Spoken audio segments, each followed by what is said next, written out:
pour la CNT et les habitants du 33, parce qu'il y a aussi les claquettes là. Ouais. Je sais qu'ils sont menacés. Le gars il me dit ils nous disent qu'on n'est pas aux normes. Voilà. C'est la gaieté, c'est la fête et c'est la lutte, c'est tout ce qui est bien.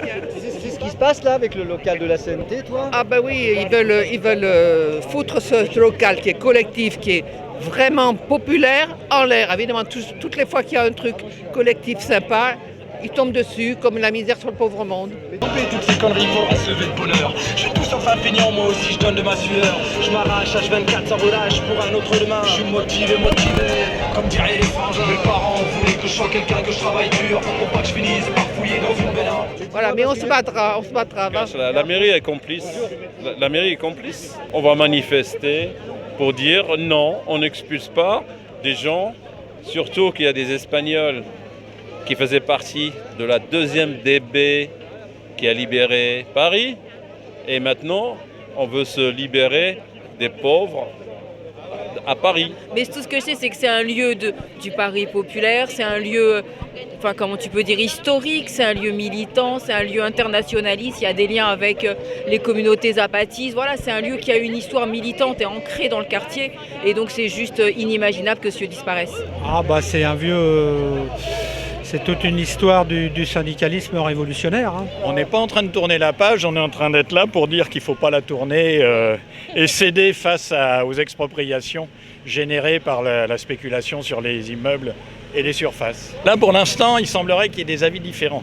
C'est-à-dire qu'il y a l'avis de l'hôtel de ville, avec qui on n'est pas forcément en odeur de sainteté, et puis l'avis de la mairie du 20e arrondissement. Alors, nous, il nous semble quand même important que ces gens-là qui ont des proximités politiques et de réflexion se mettent d'accord et puis après, on expliquera pourquoi on veut rester. On a rencontré justement dernièrement des gens de la mairie du 20e qui nous semblent tout à fait disponibles à la réflexion. Donc, on va rester. Bien sûr, on va rester. Quand je combats quelque chose, c'est avec l'espoir déjà, et c'est pour réussir. Occupants du 33, des artistes flamenco en France, on vous remercie tout d'abord d'être venus aujourd'hui pour nous soutenir dans ce combat qui nous oppose à la mairie de Paris.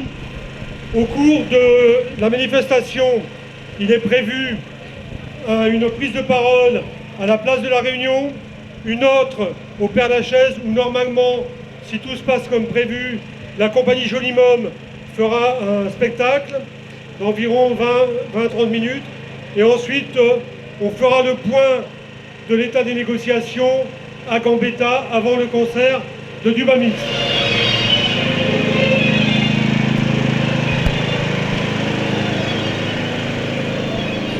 Je peux vous demander, ça représente quoi pour vous la CNT? Toute ma vie de fils de réfugié espagnol, fils de la CNT. C'est la mairie de Paris qui veut virer la CNT alors? Ouais.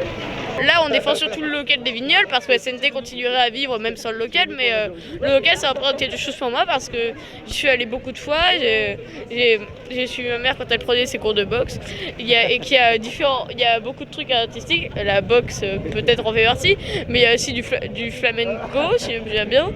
Et beaucoup de trucs artistiques. Et donc, ça sera un peu mauvais pour la culture de Paris de prohiber... La CNT. La CNT, pour moi, ça représente un syndicat de lutte qui se démarque de toutes les bureaucraties syndicales, même si on a des camarades aussi dans les autres syndicats. Et voilà, il ne faut pas que ça disparaisse, tout simplement.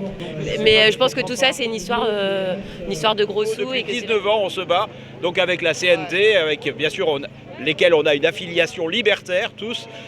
Voilà, donc le 33 existera et on mourra au 33 sans y habiter parce que c'est un lieu de vie. Le 33. Et comme je suis médecin, dites 33.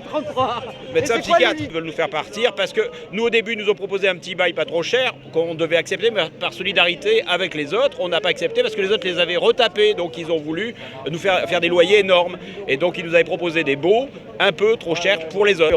On invite tout le monde à résister et les élus politiques à préserver les quelques lieux, un peu les quelques coraux encore qui n'ont pas été victimes d'El Niño immobilier. Dans les gens qui libèrent Paris, en 1944, le 24 août 1944, il y a des Espagnols qui s'installent en 1970 au 33 rue des Vignoles. C'est à l'époque une propriétaire privée et ils retapent les locaux, ils les remettent en valeur. Et tout se passe dans le meilleur des mondes. Il y a d'autres associations. Il n'y a pas que la CNT au 33. Il y a une association qui s'appelle Flamenco en France depuis 1984. Et il y a des artistes qui sont arrivés aussi dans cette période-là. Des ateliers, 2 ateliers d'artistes qui continuent aujourd'hui. Autant des gens qui viennent des pays de l'Est comme Pliouch y passeront, des réfugiés d'Uruguay, des gens qui viendront nous expliquer la situation au Brésil ou des mineurs de Liverpool. Et en 1994, la propriétaire, qui est une propriétaire privée, vend les locaux à la mairie de Paris.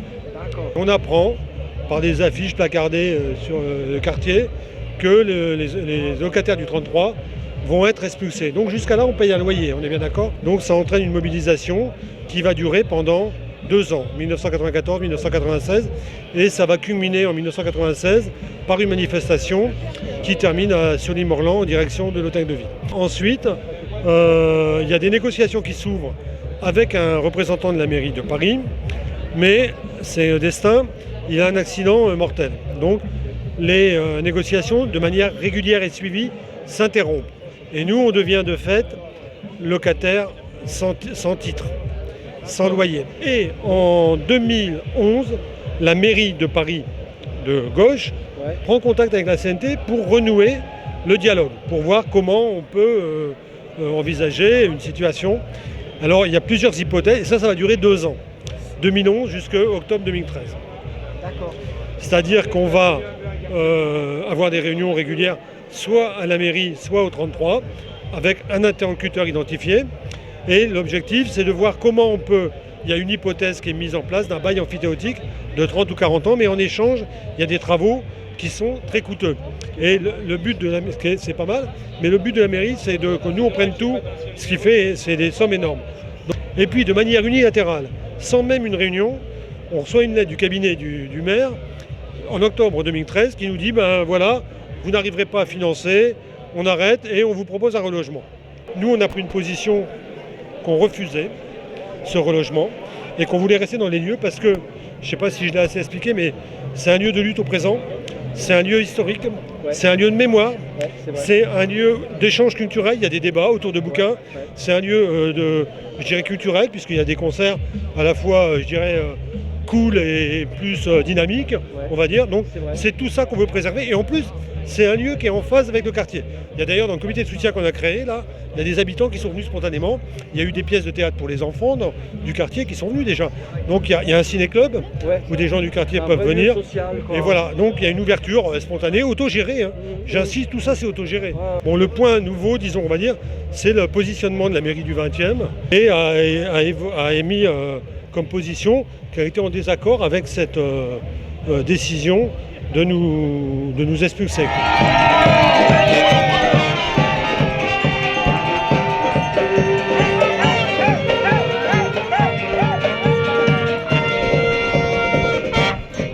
Si nous descendons la rue en chantant notre drapeau rouge dans le vent, c'est pas seulement que c'est printemps, mais c'est qu'il est bien vivant. C'est pas seulement que c'est le printemps, mais c'est que nous sommes bien vivants.